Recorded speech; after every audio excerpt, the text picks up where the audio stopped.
The 15 and the 3 are not perfect squares, so we wouldn't want to factor that because the reason we're factoring is to try to find perfect squares. So the perfect square of 9 would be 3. And so what we do is we say, okay, the perfect square of 9 is 3, so we pull that 3 outside of the radical sign, and then we just leave the 5 inside. Okay. All right, so let's look at the next example. So our next example, we have the square root of 84.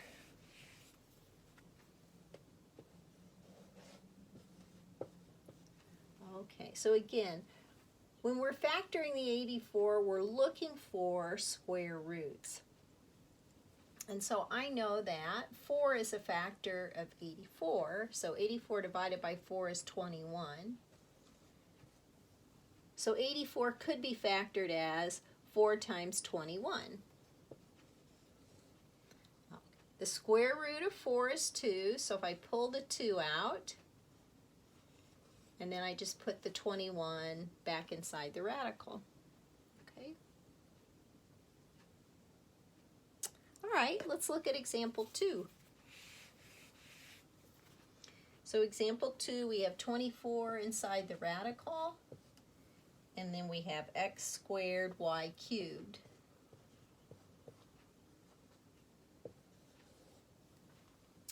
So as I'm factoring 24, I'm looking for numbers that could be a square root. Well, I remember that 4 times 6 is 24. 4 is a perfect square.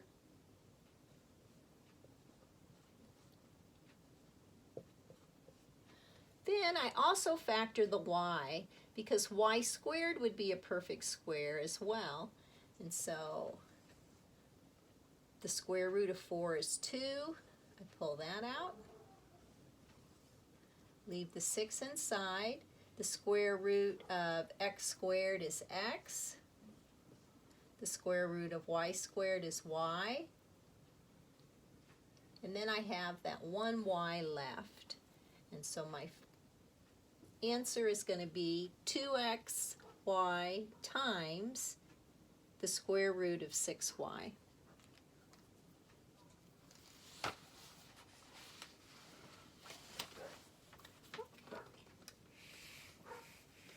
All right, so let's look at the next one. Example 3 from this part. So we have a cubed root, -54, x cubed y squared. Okay, so 54 could be factored with a -27 times a +2, and a -27 has a perfect cubed root of a -3. So -3 times a -3 times a -3 is a -27. So we would pull the 3 out. So we've got a -3, and we have x cubed, so I also pull an x out. We have y squared, so that would actually stay inside the radical. So I'm going to make my...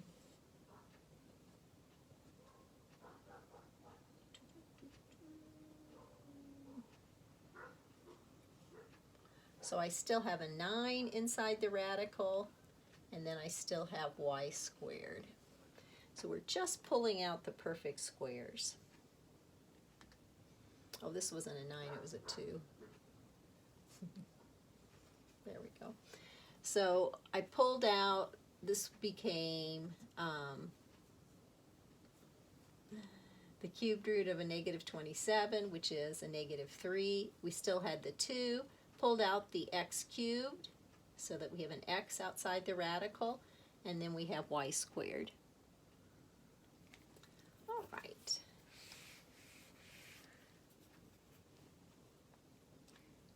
Let's look at example 4, which is 24, 8 to the 6th B24 or B14.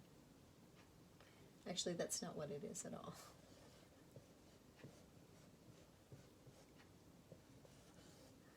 Okay, so we have 24 x with a root of 6 and y with a root of 14.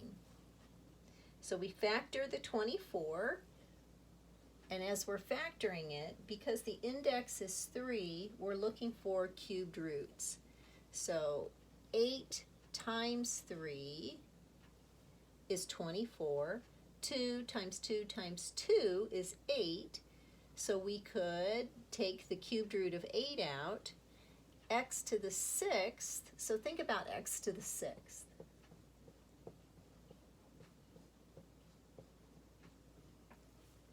We have x times x times x, x times x times x. So that is equal to x to the 6th. So you can see that we have two groups of 3. So we could also pull out the x to the 6th, and that would be x squared. Y to the 14th is y times y times y times y times y times y times y times y times y times y times y times y. Not sure if you can see all those y's. So we have 3, 6, 9, 12, 13, 14 y's. And you can see that you've got 1, 2, 3, 4 groups of 3. So that means we could also pull out y to the 4th. And so our final answer then is going to be cubed root of 8 is 2, so I pull that 2 out. Then I have x squared y to the 4th. And then inside the radical, I still have a 3. And there were 2 y's left over, so I still have the y squared. Okay.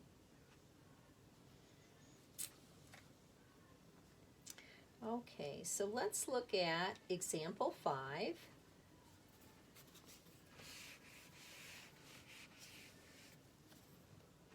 So example 5, I have 3x squared minus 12x plus 12, and it's a square root.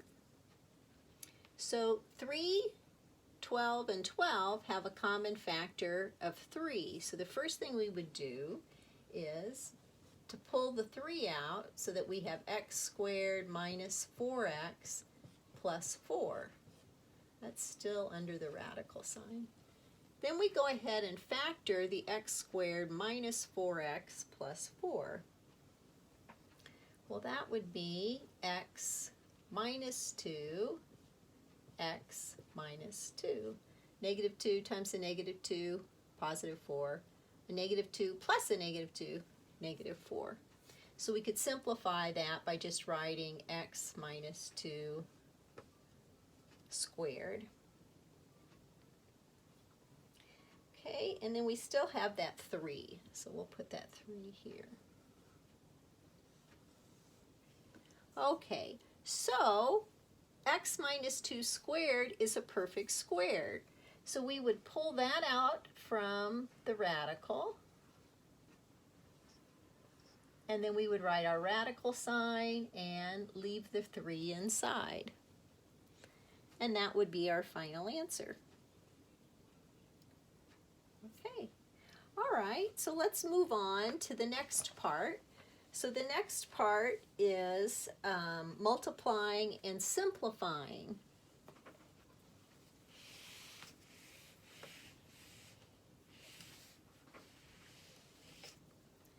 Okay, so our first example is 12 square root times the square root of 8. So 12 times 8 is 96.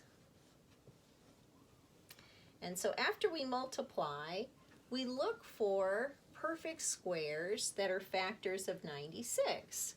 And this may take you a minute to figure this out, but 16 times 6 equals 96.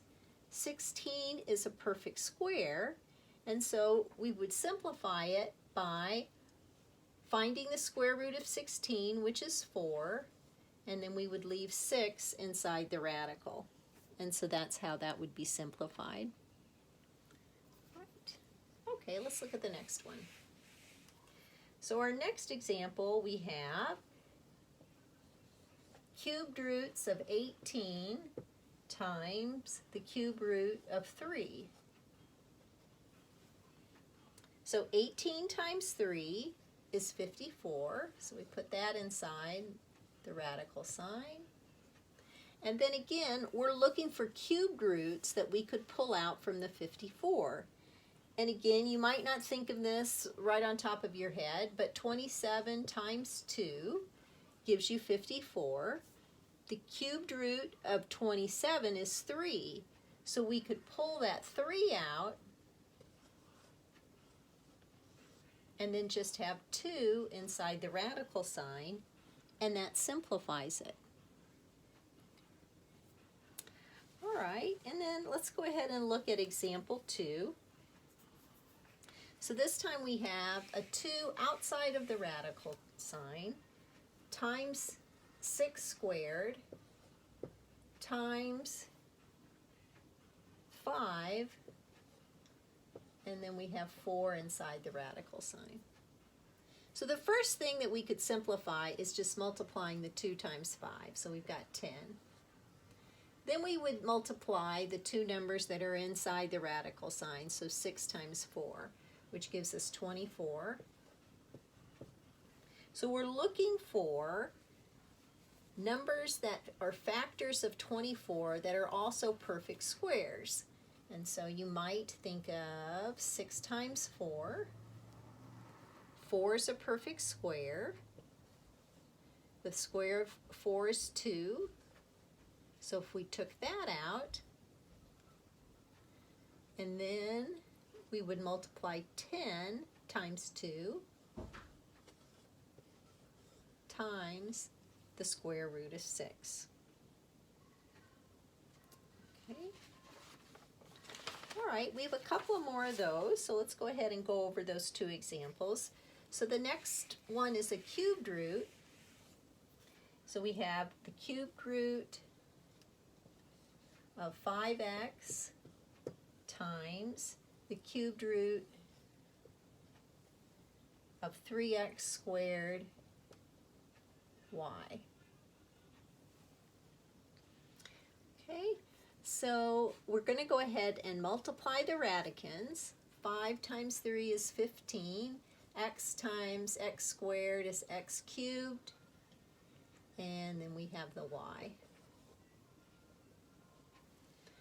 Okay, so 15 doesn't have a lot of factors. 1 and 15, 3 times 5. And we already know that 3 times 5, neither of those is a perfect cube. But x cubed is a perfect cube. So we're going to pull out the x, and then we'll leave the 15 and the y inside the radical sign. All right, let's look at the next one.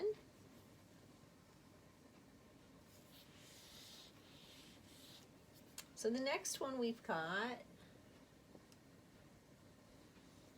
we have 4, and then we've got 8, x to the 5th, y cubed times index of 4, 6x squared y.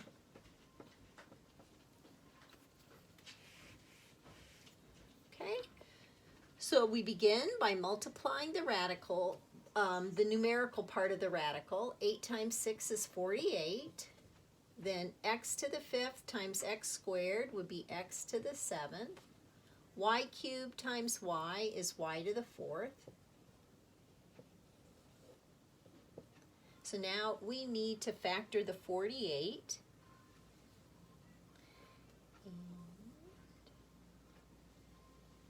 So 48 could be 3 times 16.